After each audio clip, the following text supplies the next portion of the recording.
What's going on, everyone? It's the Sports 2.0 show. It's the Sports 2.0 network. And this is the Put the Kids to Bed version of the show. This is a hump day, happy hump day, Wednesday, August 4th edition. I am your host, Rodney Newport, and alongside is my other host, Tim, Agent Zero Van Stratton. Good evening, Agent Zero. What are your thoughts on Gilbert Arenas? You liked him? I did until I found out that he brought a gun in the locker room. I think the gun thing was overrated. I'm going to come right out and say it. I may be in the minority, but I'm Team Gilbert Arenas all the way. Javaris Crittenden, who he pulled the gun on, is very much in prison right now as we speak. So maybe he had it coming a little bit. Did he bring a gun in the locker room or not? I mean, there was one there. I'm not saying there wasn't one there. I agree with that. But also, man, the guy was a bucket machine, Rodney. Yeah, he was. He could score. He could really score, but he was never on a winning team. A lot of first-round exits to LeBron's Cavaliers is what I know Gilbert Arenas for. So let's compare him real quick to like a current NBA player. Yeah. How about another former Wizard, Bradley Beal, or a current Wizard, Bradley Beal? Really? You think? Yeah, I guess. That makes sense. Like bucket machine, no playoff resume whatsoever. Everyone in the league's like, yeah, that dude's cold, but like it doesn't really amount to much. All right, Agent Zero, we're gonna do something a little bit different tonight. I don't know how I feel about that. Yeah. So when we started this show back months ago, we had a certain set of rules. By the way, I am following rule number 1 tonight. By the way, and we've kind of broke a couple of the rules because we went with the old 30 minutes. So we've kind of broke that one, but we also said if we do bring any guest in here, like they've got to know that they are like in and out. We're giving them like 3 minutes, right? Yeah, so guests on these types of shows have a tendency to like, oh, I'm going to go in there and dominate the conversation. I'm going to get chatty. But like, it's our show. Yeah. Yeah. It's not their show. So I think a rule for, and really you're about to see this unfold, is that anyone that joins us, Rodney, gets 2-3 minutes max to say their point and then get the hell out. Because it's our show. And because he's part of the team, I'm giving him 3 minutes. Okay, 3 minutes. Are you going to set a timer? I'm going to set a timer. I'm going to bring him on here in a minute. And so I'm going to introduce him now so I'm not wasting any of his time. By the way, the Braves just took the lead on the Cardinals 4-3. But anyways, I'm going to set a timer. And I'm just as soon as I bring him on, I'm going to let him talk. He's completely biased, and he loves the Chicago Bulls. But he is really fired up about what the Chicago Bulls have done. This is Eric Neff. Good evening, Eric. You are now on the clock. Chicago Bulls. Good evening, gents. Hello. I'm here to completely dominate our show this evening. So just in case you guys were wondering, and since I only have 3 minutes, let's get right into it. Ayo Dosunmu, guys. Ayo Dosunmu. That's it. That right there. That's why we're making the playoffs. No, I'm super pumped that the kid did get drafted by his hometown team, though. Good for him. I'm also a huge Illini fan. Very happy to see that. DeMar DeRozan kind of hit me out of nowhere. He's still sitting there. The restricted free agent hasn't moved. Nothing's happened yet. So I think the Bulls sneak into the back end of the playoffs this year, maybe a 7 or an 8 seed. Nothing too special. They're not getting much better than that. The East is pretty good. And also probably getting bounced in the first round. So, But you like the moves. Yes, I love the moves that they've made so far. Mostly, Which one was your favorite? Making moves. My favorite so far is just Lonzo, just because it gives us kind of a prototypical starting point guard. He's not going to get you 25, 30 a night, but he's going to dish out 7 to 10 a night, which is something that Zach Levine's always had an issue with. Love Zach Levine, great scorer, but distribution's never quite been his game. Now he's got Lonzo, he's got Kobe, and he's got DeMar, who averaged like 7 assists last season. So we finally have a little bit of help distributing the ball, take a little bit off Zach, let him just score the ball. Eric, were you surprised Io fell that far? Absolutely. As you guys know, I made a terrible bet. This is why I don't bet. If I drink 3 beers, I don't bet ever. Like once it hits 3, it's not like I'm drunk, but I'm just like, it's just money, you know. So and you had more than 3. Go. Yeah, I think it was more like 6 or 7 probably. And it wasn't us taking advantage of you either. These were all your bets that you brought to the table. And it's like, well, I guess we have to take him up on it. Man, I rock with the ebbs and flows of the evening, man. I rock with the ebbs and flows. We were watching our draft. We were drinking beer. It seemed like an ideal time to make a bet that he's going to go top 20.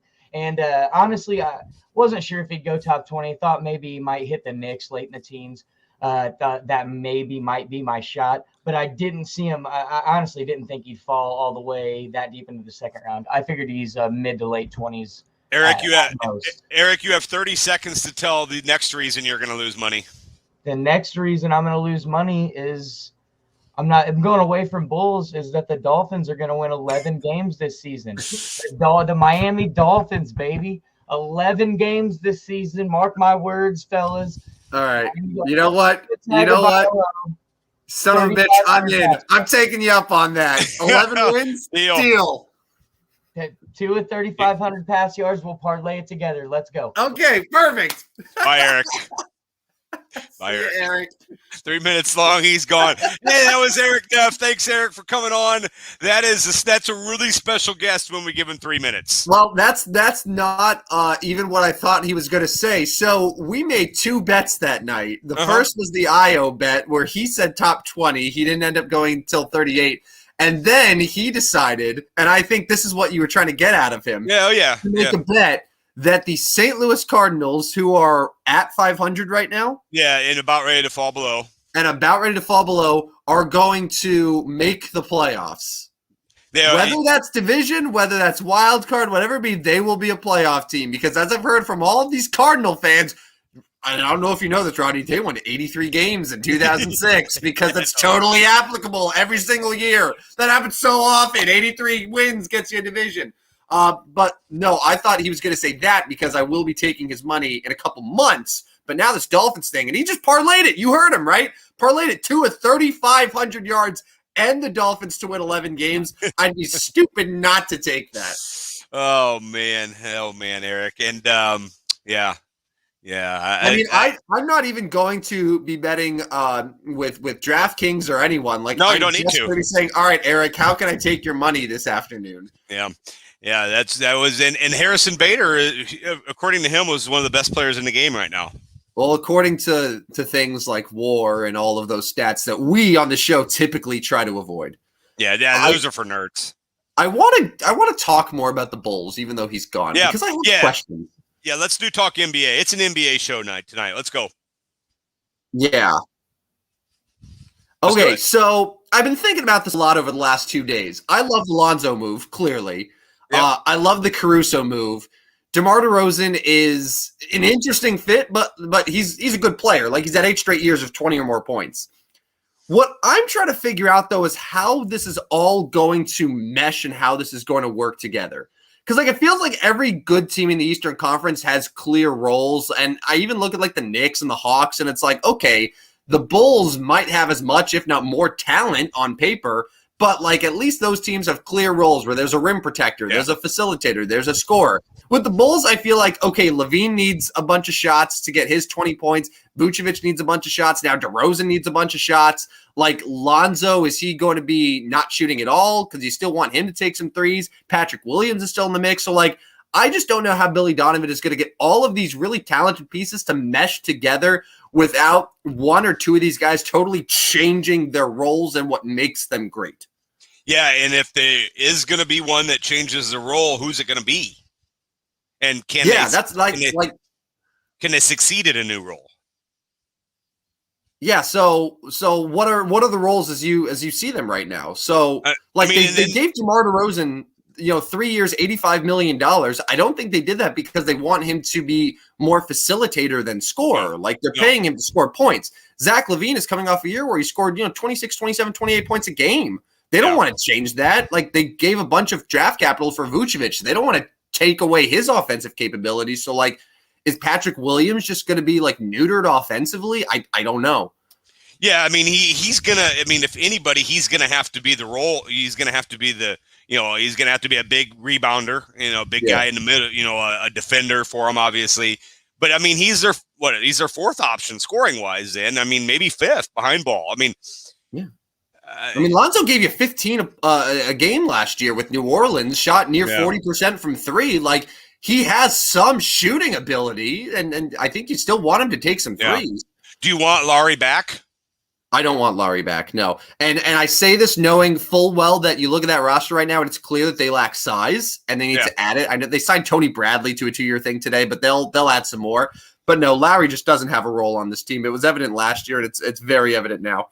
And it's funny you mentioned the two moves that you really like, the Ball and Caruso, because those are your guys. Yeah, of course those are my guys. But like, I'm saying that as a Laker fan, but also just I think that they're great fits. Like Lonzo, as Eric was saying, is that true natural point guard, that facilitator who can give you 7-8 assists a game. And Alex Caruso, I think, is going to bring so much defensive versatility off the bench for them. He's going to be a huge addition. I wouldn't be surprised if Caruso's out there in close games late, and Billy Donovan is trusting him to get some stops. We've heard a lot. Yeah, go ahead. He was in that position with LeBron James and Anthony Davis for a championship Lakers team. So I think that he could definitely carve out that role with the Bulls. We've heard a lot about Ball coming to the Bulls for a while now, so it obviously made sense. It was the right move, and it'll be fun to see him play in Chicago. Let's move on a little bit from the Bulls, and let's talk the rest of the NBA. Well, first of all, let's talk the rest of the NBA, and we'll come back to it. I'm going to ask you later maybe to rank the Eastern Conference. Yeah. Because the Eastern Conference has gotten better.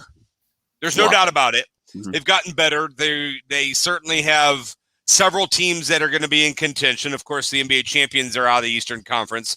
But let's just kind of run down like what teams made moves you liked, and then maybe a couple teams you didn't like their moves or just haven't made moves. So let's start with the dislikes. Who are some of our losers so far in free agency? Some of our losers, goodness. I mean, the Clippers haven't. What have the Clippers done? Well, Clippers haven't really done much anything. They're kind of just waiting on Kawhi Leonard right now. What if he finds a way to the Lakers? I mean, that's not a thing. That's not happening. The Nets found a way to sign Kevin Durant. Yeah, but I don't know. It's not happening. No, Kawhi is coming back to the Clippers at this point. Miami I thought was a possibility, but then Miami has already moved on. A couple losers that come to my mind. I think Dallas. Dallas, we looked at them and they said, okay, they were really disappointing this past year. Yep. It's clear that Porzingis as their number 2 is not an answer. And all they've really done is they re-signed Tim Hardaway Jr. to a lot of money, re-signed Boban. Porzingis is still there. They've kind of just been hanging low. I think they're going to give Luka a max once he's back from the Olympics. But, that's a roster that, I think you need to start taking advantage of Luka in his prime right now and immediately go for it. And that roster is just a step or two behind some of the best teams in the West. So I think they're a loser. Luka needs an elite wingman, doesn't he? He needs a number 2 guy. Yeah, and Porzingis was in theory supposed to be that guy, but he's not. He's not healthy enough, and when he is on the court, his role is not what they thought it would be. So yeah, he needs a real firm number 2. That's why a lot of people are saying maybe Giannis would come to Dallas if he decided to leave Milwaukee. But yeah, they need something there. Did you like the move Kemba Walker to the Knicks? It's funny because I feel like if this was 3 years ago, the Knicks would have signed Kemba Walker and given him a massive deal and overpaid for him or taken on his contract. But the Knicks, who look like they're a lot more competent now, waited until he was bought out and then brought him in on a reasonable deal. Yeah, I like it because the Knicks last year were a great defensive team but couldn't really score. So they added Kemba, they added Fournier. They gave quite a bit of money to those guys, plus re-signing Noel and who was the other one that they just re-signed? The other veteran. I'd have to look. I don't remember off the top of my head either. But yeah, I mean, it just escapes me. The point is, they needed offense. They needed guys who could score. And Kemba, as while not being a star, he'll get you 18, 19 a game, and that'll go a long way for that team. The dude loves Madison Square Garden. He does, absolutely. So I like that. I don't love Boston. Maybe Boston's one of my losers too. I know they've made a couple moves, but but it just feels like they are falling fast out of the Eastern Conference picture, which is a shame considering Jaylen Brown, Jason Tatum are both incredibly young, incredibly good, and guys that you could conceivably build a contending team around. Yeah.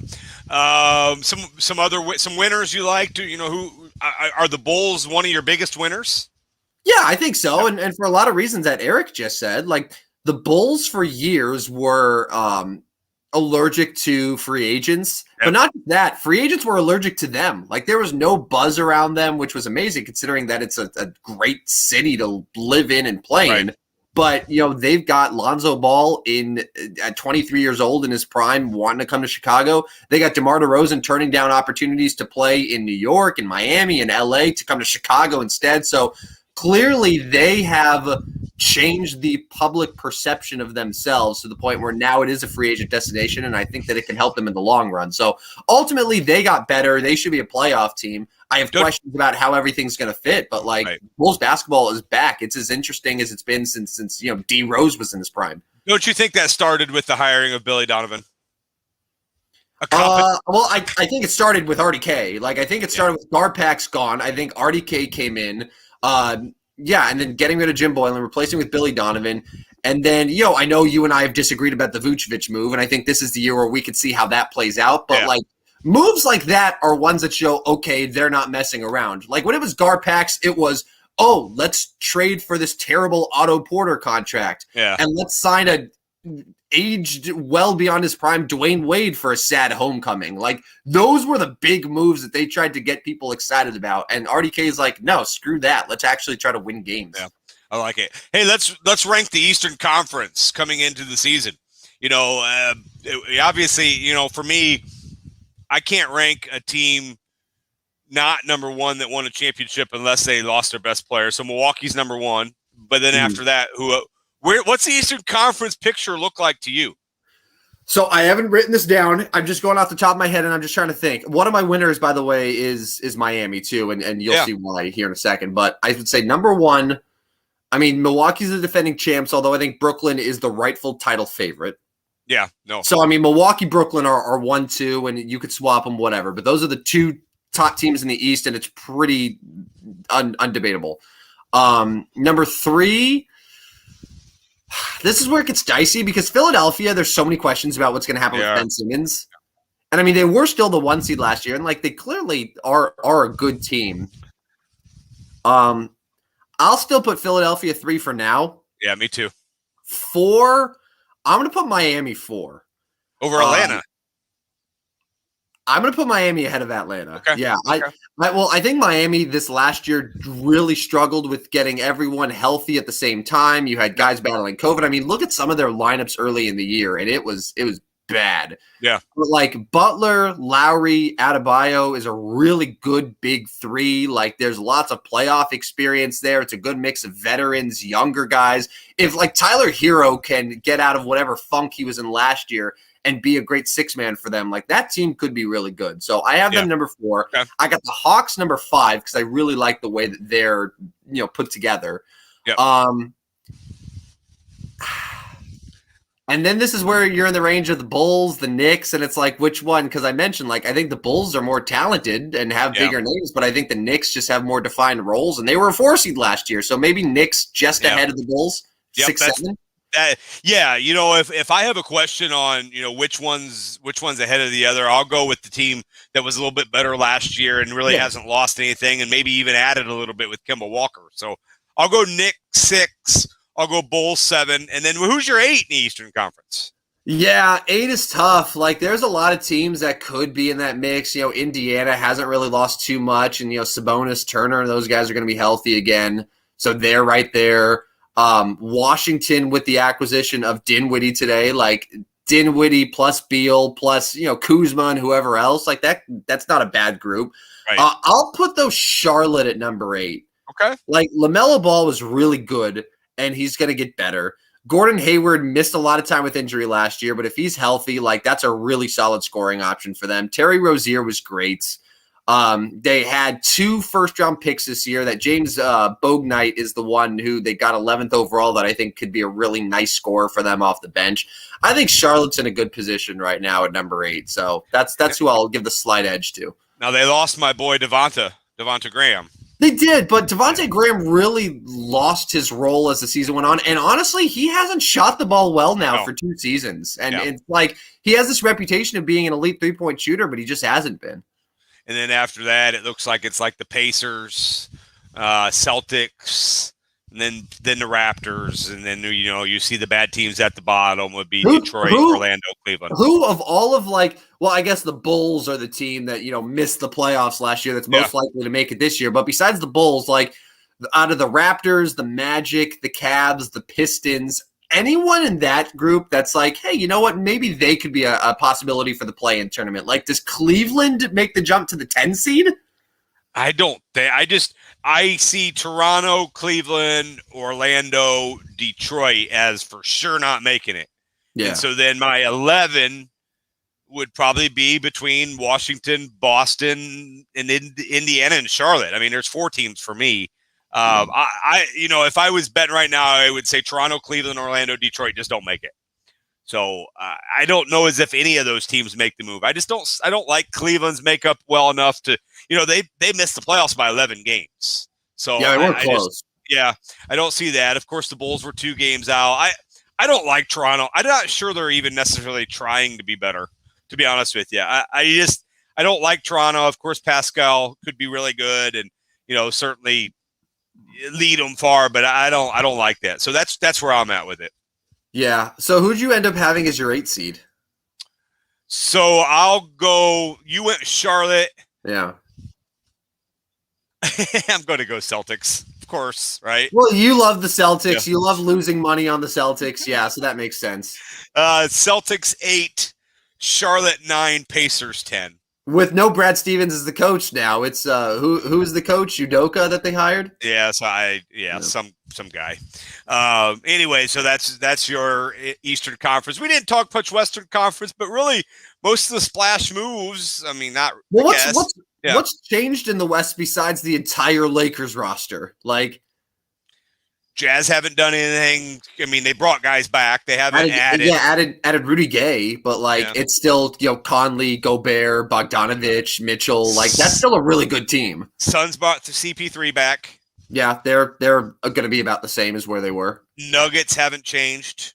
No, and Jamal Murray's going to be healthy, so they're going to be better. Clippers still have the question mark. If they bring Kawhi back, they're in the mix. If they don't bring Kawhi back, they're not in the mix. Here's the interesting thing with the Clippers, though. Even if they bring Kawhi Leonard back, he's getting surgery for a partially torn ACL. He's projected to miss a good chunk of the season. So, what do the Clippers do? Let's say Kawhi misses.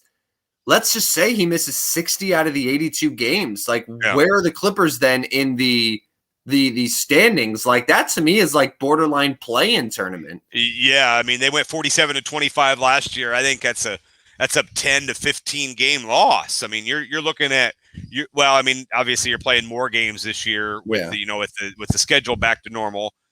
But I think they're a 500 team, and 500 in the West may not. I mean with the 10 you probably are going to make it, but 500 team in the West. Yeah. That's 9-10 seed range there, and they're in that play-in tournament. So which is a dangerous team to play if Kawhi is healthy for that. But I don't view them now as a top 4 team in the West, knowing that Kawhi might be out for a good chunk of the year. I mean, we project the Warriors will be better, obviously. Yeah, I think about this because people are like, "Oh, don't sleep on the Warriors; they're healthy." But even if Steph and Clay and Draymond are all there, I don't view them as a title contender anymore. I think they're a playoff team. I think they can be pretty good, but I'm not oh, they're better than Utah or Denver or the Lakers. I don't have them in that range. I mean, New Orleans still hasn't made the playoffs. They're on the fringe. I don't like San Antonio's makeup. They did bring Bryn Forbes back, by the way. I saw that. Huge acquisition. Oh, what, $4,800, right? On DraftKings. Skeeter loves him. He buys him every day. Skeeter starts his DraftKings lineup in the NBA, Bryn Forbes. Yeah, even if Bryn Forbes isn't playing that night, Bryn Forbes, that's his SG for the night. Other than that, Houston's bad, Oklahoma City's bad, Minnesota's bad, the Kings are bad.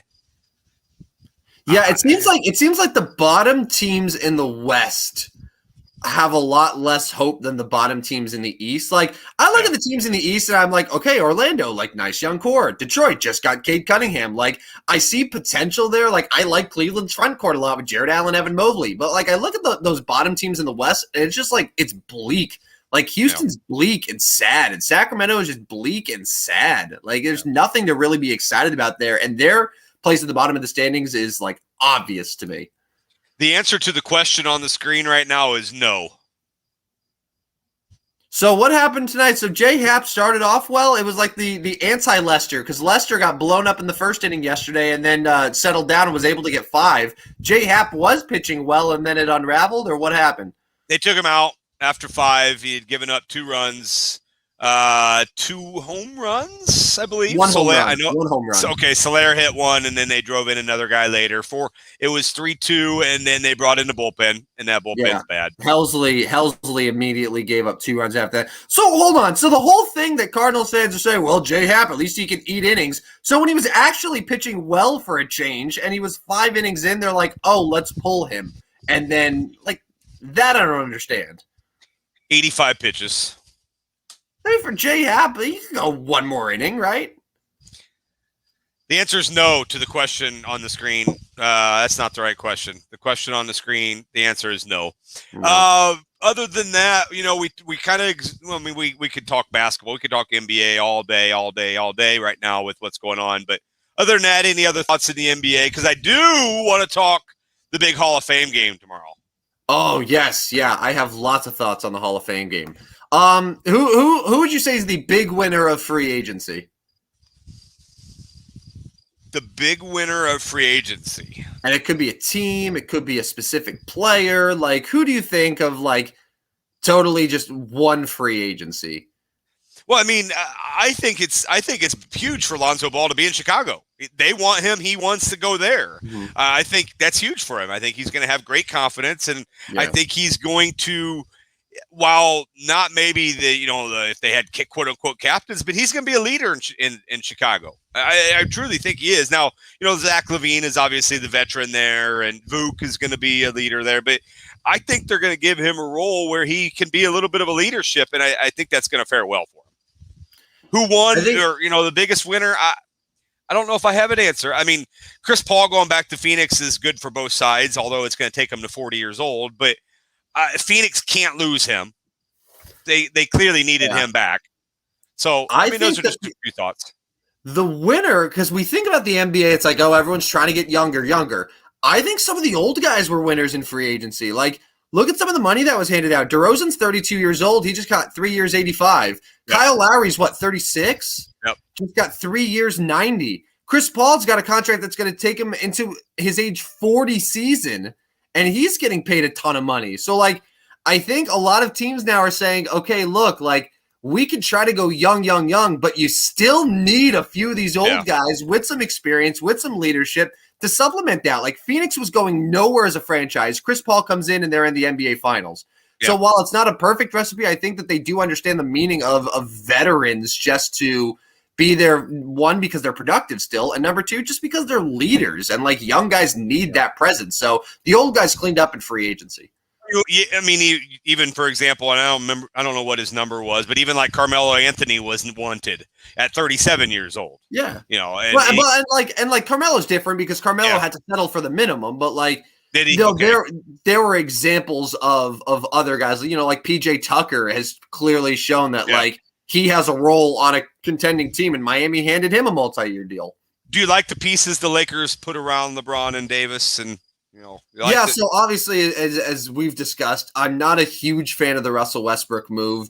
I have questions about how that's all going to fit, particularly late in games in the postseason. Russ is a guy who needs the ball in his hands, but like, who do you want the ball in the hands of, Russell Westbrook or LeBron James?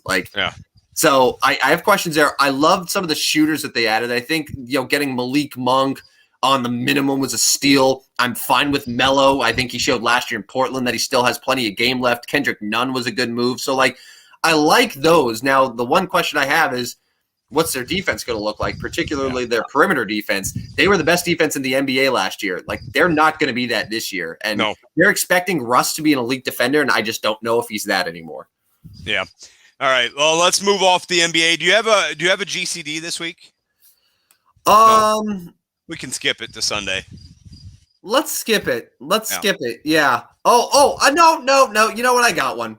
Okay. So this is the GCD, the gutless choking dog of the week, where Tim basically just thrashes somebody for something they've done.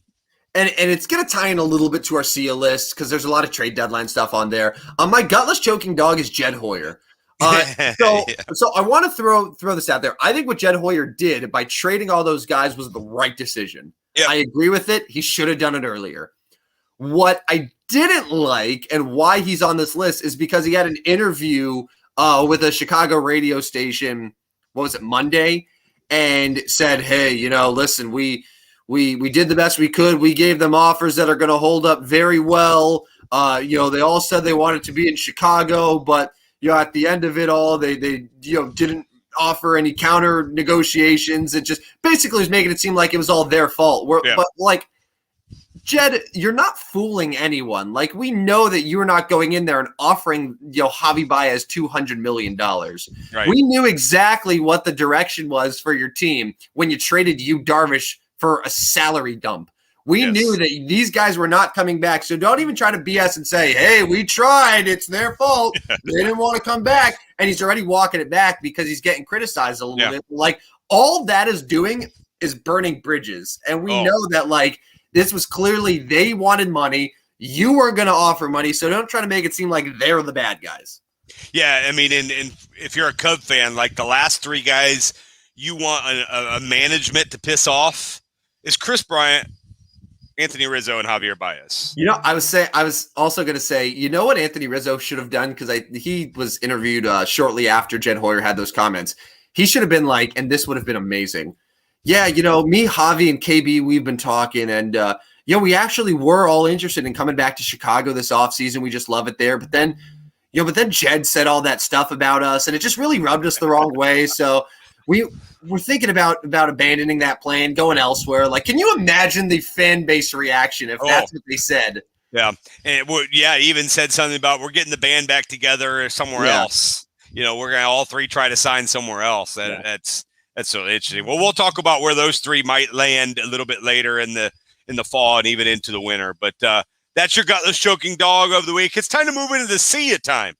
SIA time. Now, this is going to be a little bit longer list, and I know, Tim, that you had a little bit of difficulty keeping up because Thursday night, being out and about, like you can't be constantly glued to your phone doing your SIA time. And there was a lot of SIAs going on. A lot. So I apologize. There are going to be a few players who were traded who did not make the list. I apologize for anyone who wanted to hear a specific name on the SIA list, but it is what it is, so deal with it. And we also didn't have a show on Sunday, so that doesn't help either. Without further ado, here we go. SIA Cesar Hernandez. SIA Brad Hand. SIA Nico Horner. By the way, Nico Horner, third trip to the IL already this year. We concerned at all? Probably should be. There are 3 different injuries, too. Yeah, and let me just talk a little bit something else with Nico Horner. I guess they keep calling Nick Madrigal kind of just like Nico Horner. They can't play those two guys in the middle infield.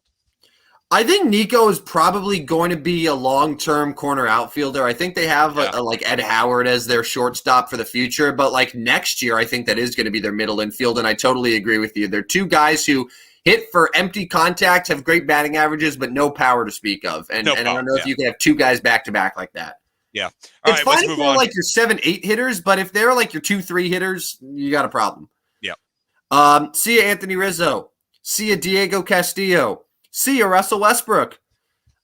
See ya, Terry Francona. He stepped down Thursday night. Like, that was just a very quiet thing. So the next time we'll see Tito, it'll be in a Cleveland Guardians uniform. Yeah, or retired. I'm wondering if Tito calls it quits after this year. I am too, and I think he's pretty universally liked, right? He is. Yeah. So, and regardless if he's universally liked or not, obviously concerned about his health. I mean, he's had health issues before, so I obviously hoping he's doing fine and doing well. But very good manager and a good guy in Major League Baseball. So get well soon, Tito. Mookie Betts just hit his second home run of the game. The Dodgers have now taken a 5-1 lead against the cheating Houston Asterisks. So that's something that we all like to see. Is it Zach Greinke? No, it's not Greinke. No. I just saw who it was. I honestly didn't recognize Odorizzi. That's who. Jake Odorizzi. All right, There you go. All right, let's. All right. See ya, Mason Plumlee. That's another reason why I love the Hornets in the 8th seed. You need a guy like Mason Plumlee. See ya, Jose Barrios traded to the Blue Jays. See ya, Adam Duvall, Eddie Rosario, as well as see ya, Jorge Soler. The Braves acquired all those guys. Yeah, they decided to just completely revamp their outfield right at the trade deadline, and Soler is absolutely on fire. What is it, like 9 home runs in 12 games or something stupid like that? And the Peoria Journal-Star writer Adam Duvall hit a home run tonight. Yeah, so good for him. See ya, Carson Wentz. That one hurt me. I flirted with being a Colts fan this year. Yeah, how'd that go? We had a short-term relationship, and it just wasn't going to work out in the long run. See ya, Quentin Nelson. The same exact injury. Hey, here's a super rare foot injury that has a crazy timetable. Also, both of you are going to have it, and you're on the same team. Yeah, that's wild. Yeah, poor Colts. Poor Colts. Terrible. Did I read that correctly? Nick Foles is the betting favorite to be their Week 1 starter? Someone told us that today. I think it was our nerdy buddy Skeeter. He did say, I think they were the betting favorite. And did I hear? I don't think I heard even money, but I'll look that up. I'll look it up while you're talking. 2 words, though. Gardner Minshew. Think about it, Colts. See ya, Daniel Norris. See ya, Craig Kimbrell. See ya, Javi Baez. See ya, former Peoria Chief Josh Harrison and Jan Gomes. See ya, Kyle Gibson and Ian Kennedy. Again, a lot of trade deadline stuff here. See ya, the British X Factor. I snuck that one in there on deadline day. After 17 years, Simon Cowell's X Factor, the British version, has been canceled. I know Rodney was a huge fan of one of the better reality competitions in all of the United Kingdom, so apologies there. See ya, Andrew Heaney. See ya, Chris Bryant. See ya, Jake Marisnick. Just Cubs fire sale. See ya, Tristan Thompson. I believe he's headed to the Kings. Now, that deal hasn't been official yet, but I think he's going to the Kings. Man, what his star has fallen, right? Yeah. Is he even any good anymore? I don't know. Yeah. How good was he ever? I don't know. I'm trying to question everything I thought about Tristan Thompson. Celtics traded Tristan Thompson to the Kings. So you're right. And it was a 3-way deal with Atlanta. I didn't even know that. It's kind of irrelevant. I mean, he's going to wilt away in Sacramento. See ya, Tyler Glass now. Tommy John surgery. So he gone for a while. That's disappointing. See ya, Philip Grubauer's original Seattle Kraken contract. Did you see that? Yeah, I saw a little bit about that. Maybe explain real quick what went on there. So Grubauer, the deal, I guess, violated some terms of like deferred money or money early. I don't know. So they have to rework it. So just a see it to it. See ya, Kyle Kuzma's SUV. Not only was his SUV stolen, but it was also crashed. So not a good week for Kyle Kuzma. Traded to the Wizards, and his SUV is totaled. Yeah, so, but he's going to get a chance to play in Washington. He'll play a lot more in Washington, though. I mean, he played a lot with the Lakers already. He's always played a lot with the Lakers. But, yeah, I mean, Washington, I would imagine that he will, probably start. Yeah, I agree. Maybe. I don't know. Yeah. See ya, Kumar Rocker, New York Mets. That is a bummer if you're the Mets. And I hate that whole thing about how if you don't sign your draft pick, you just can't, sign with another team.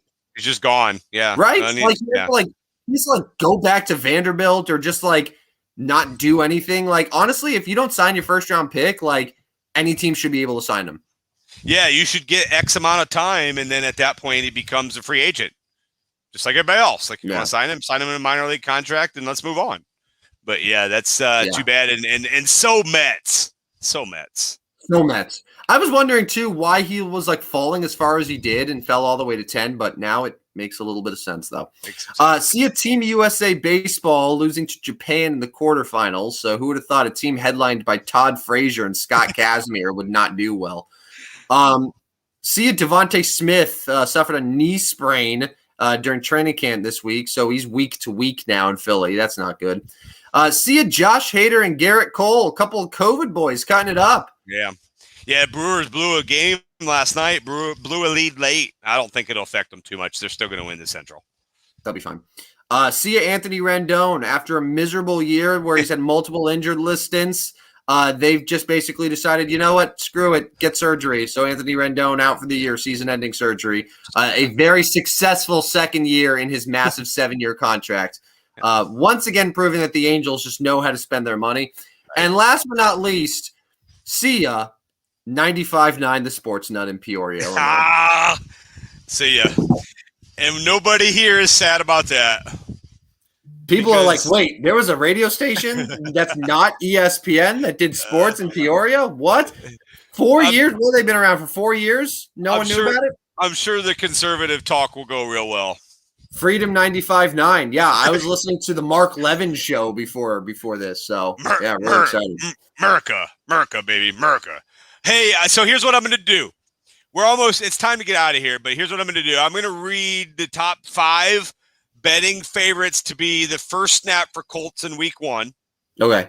But meanwhile, while I'm doing that, you've got to pull up tomorrow's WGC FedEx St. Jude Invitational odds or players, and you got to give me 2 names or 1 winner and a dark horse. I'll do the same after that, and then we're done. Okay, sounds good. All right, so Jacob Eason, according to DraftKings, the article that came out today at 12.50 is the favorite. He's minus 150. Nick Foles is second at plus 250. Brett Hundley is third at plus 400. Carson Wentz is absolutely dead money. He's at plus 500. I have no idea why. They've clearly said he's going to be out for like a bazillion weeks. Well, if it's 5 weeks, though, then that might mean he's there week 1. Sam Ellinger is fifth at plus 650. And Marcus Mariota is next at plus 700, followed by Tyler Bray, Phillip Rivers, Jimmy G, Gardner Minshew, and Blake Bortles. There it is. 5 to 12 weeks for Carson Wentz. He's not playing in week 1. All right. It's time for the WGC FedEx St. Jude Invitational. Tim, you get to pick your winner right now. Pick a winner, any winner. Here we go. I had no idea how loaded this field was. Yeah. Wow. All right. I'm going to go off the board here. This is going to be someone who has yet to win an event in his pro career. It is happening this week. You heard it here first. Write it down, bet all your money, and you are going to be rich.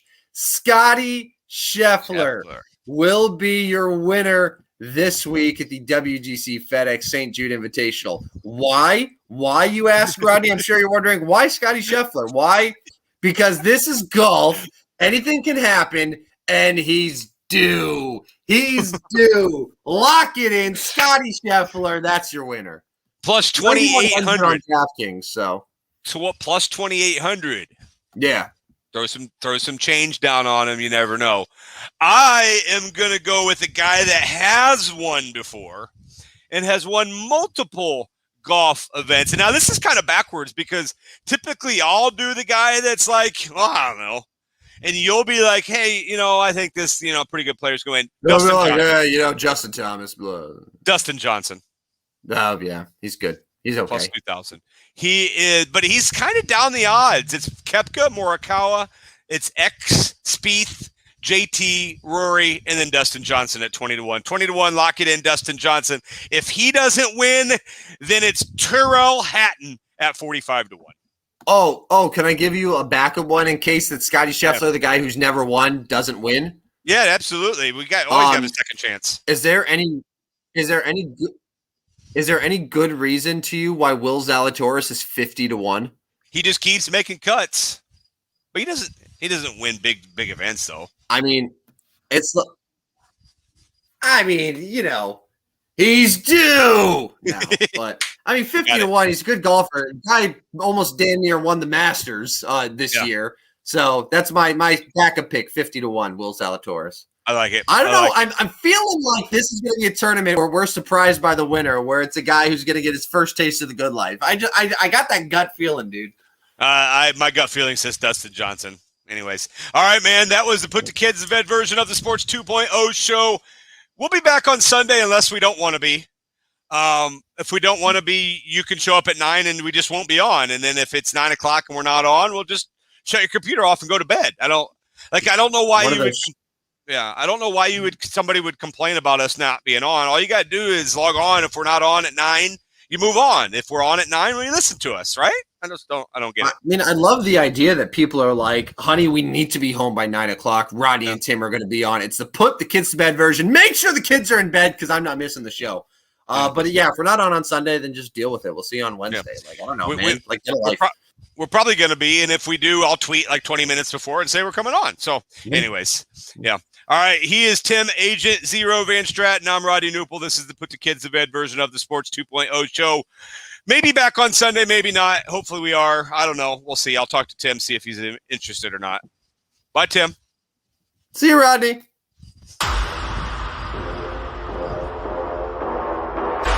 Come on. Play the button. Press the button. Turn on. Come on. Man, Are you kidding me?